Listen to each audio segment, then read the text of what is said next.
بسم الله الرحمن الرحيم. نبدأ الجزء الثاني من المراجعة النهائية للصف الخامس. 13 باستخدام خواص الإبدال والدمج في طاء أوجد ناتج 72 زائد 315 زائد 28. هنا عايز إن أنا أستخدم خاصية الإبدال والدمج.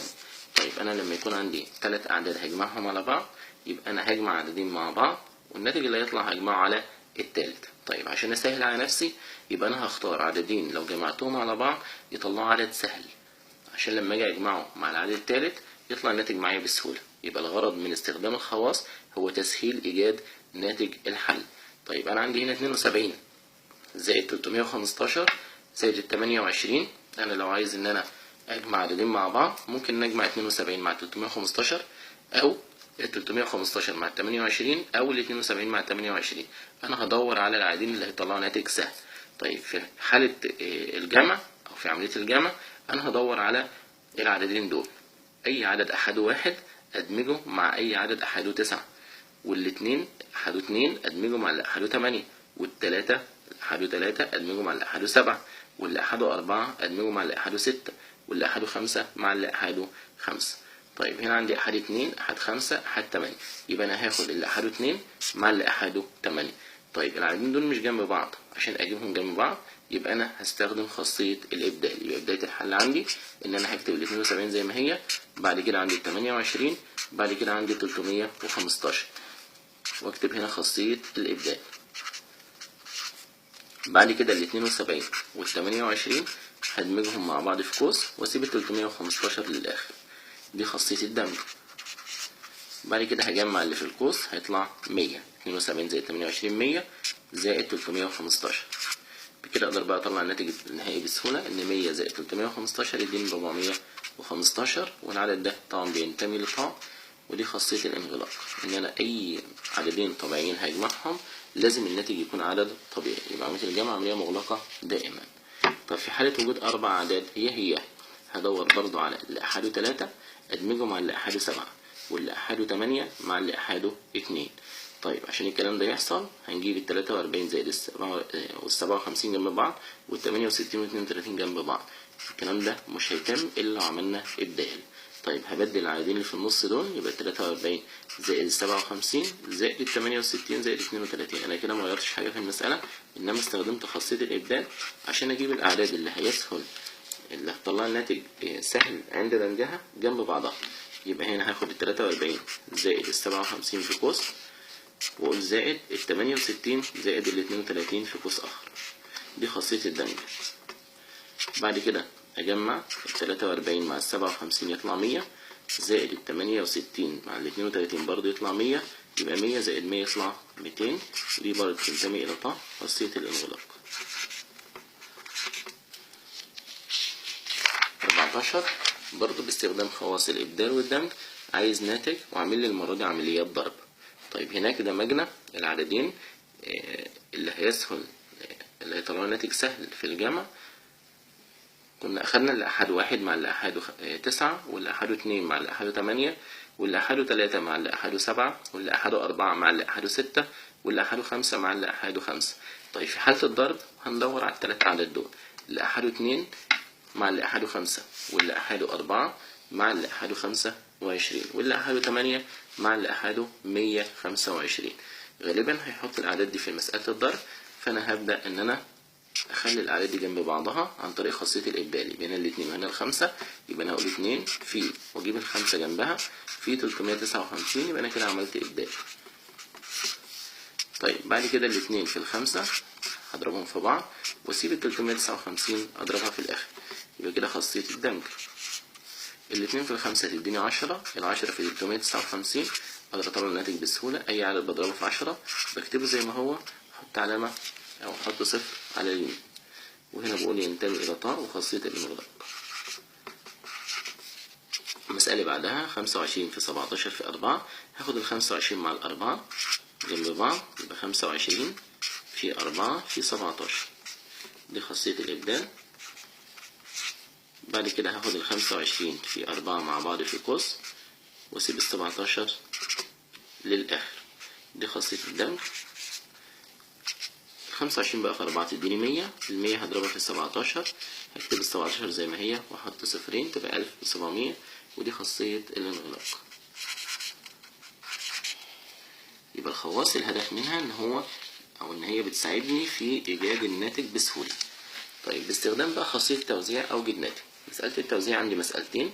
المسألة الأولى لو اداني حاصل ضرب عددين، عدد منهم بيكون قريب من العدد 100 أو العدد 1000 غالبا كده، والعدد الآخر بيكون عدد بعيد شوية عنه. طيب أنا بعمل إيه؟ باخد العدد اللي هو البعيد عن 100 وال1000 أسيبه زي ما هو فيه، وأفتح قوس وأشوف العدد القريب من 100 أو ال1000 ده علاقته إيه بال100 أو ال1000. فين عندي 101 ده عدد أزيد من 100 بواحد، يبقى أنا 101 دي أقدر إن أنا أعملها 100 زائد 1 بالشكل ده. يبقى أنا كده مغيرتش حاجة في المسألة بتاعتي. طيب اقدر بعد كده استخدم خاصية توزيع، ان انا اضرب ال37 دي في جميع الاعداد اللي جوه القوس، فانا هوزع فهضرب ال37 في 100 زائد ال37 في 1، وهي دي خاصية التوزيع اللي انا او هتسهل عليا الحل. 37 في 100 تديني 3700 زائد 37 في 1 ب37. وبعد كده اجمع جمع عادي، 0 مع 7 7، 0 و3 3، 7 و0 7 و3 و0 3، وطلعت الناتج بسهولة جدا باستخدام خاصية التوزيع.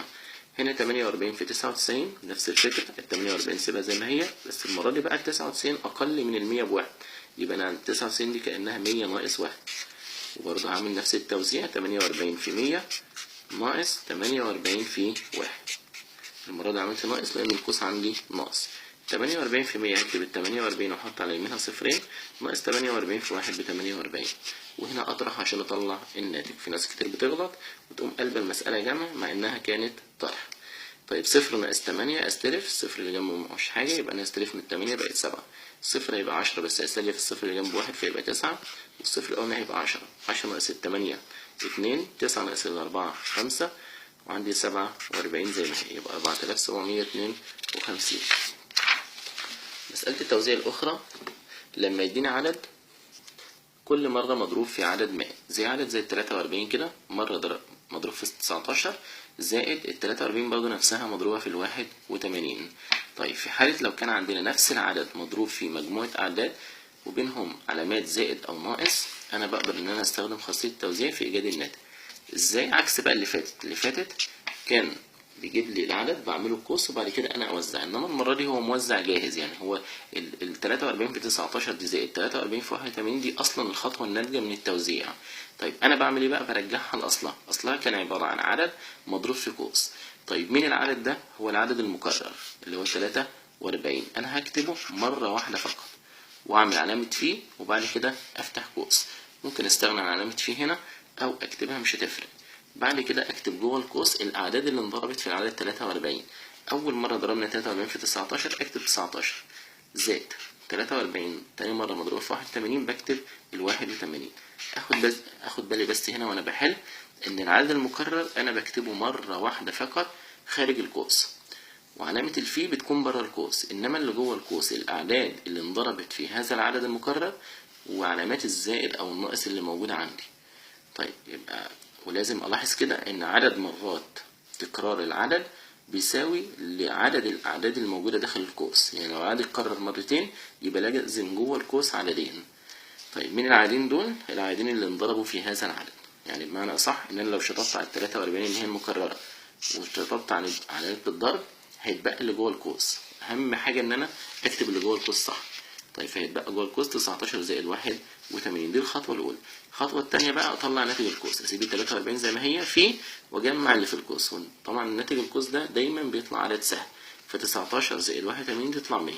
بعد كده أطلع ناتج بسهولة، 43 في 100 أكتب 43 وأحط على يمينها صفرين. هنا برضو في ناس بعد ما بتعمل القوس ده ترجع تاني ترجعها تاني لأصلها أو ترجعها لأصل المسألة نفسها، فيرجع يوزع تاني. فيقول 43 في 19 زائد 43 في 81، يبقى احنا كده ما عملناش حاجة. إنما هنا بعد كده على طول هكملها دمج وأطلع ناتج القوس وبعد كده أضربه في العدد اللي بره القوس. هنا برضو 13 في 7 زائد 13 في 2 زائد 13.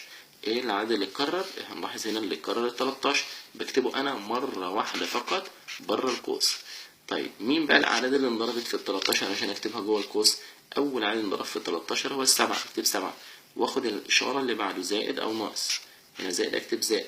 تاني مرة 13 انضربت في الاتنين، اكتب انا الاتنين، مكتبش بقى 13 تاني خلاص، ان 13 دي بكتبها انا مرة واحدة. طيب اخر مرة 13 بس، مين العدد اللي انضرب فيها ما جابوش؟ طيب طالما العدد 13 اللي هو المكرر ده اللي مرة اتضرب في 7 ومرة اتضرب في 2 هنا موجود لوحده، يبقى على طول وانا مغمض كده يبقى العدد ده مضروب في 1. مهمة جدا دي. يبقى إذا العدد اللي اتكرر مكتوب لوحده مش مضروب في عدد زي في أول مرة وتاني مرة كده، يبقى العدد دهوت اللي مضروب في العدد 13 هو العدد 1. طب ليه ما كتبوش؟ لأن 13 في 1 ب13، عشان كده ما كتبش الواحد ده. أنا بقى لما أجي أنا أشوف مين الأعداد اللي انضربت في العدد 13، يبقى ألاقي هنا عند السبعة، هلاقي هنا عند الاتنين، هلاقي عندي هنا الواحد، هقول زائد 1. يبقى أكدنا قبل كده إن العدد ده اتكرر 3 مرات، يبقى لازم اللي جوه القوس 3 أعداد. فطبعا لو كتبت السبعة او الاتنين بس يبقى انا كده غلطان، لان هنا ال 13 موجوده، يبقى اكيد مضروبه في حاجه. مين اللي مضروب فيها؟ هو الواحد. طب ليه الواحد ما انكتبش؟ لان 13 في 1 ب 13، فهو تعمد ان هو ما يكتبش الواحد الواحد ده، انما وانا بحل اخد بالي ان ال 13 هنا مضروبه في الواحد. بعد كده اطلع ناتج القوس، يبقى 13 في ناتج القوس هيديني 10، 7 زائد 2 9 زائد 1 10، 13 في 10 يطلع الناتج معايا 130. وبكده انتهى الفيديو الثاني من المراجعة النهائية للصف الخامس.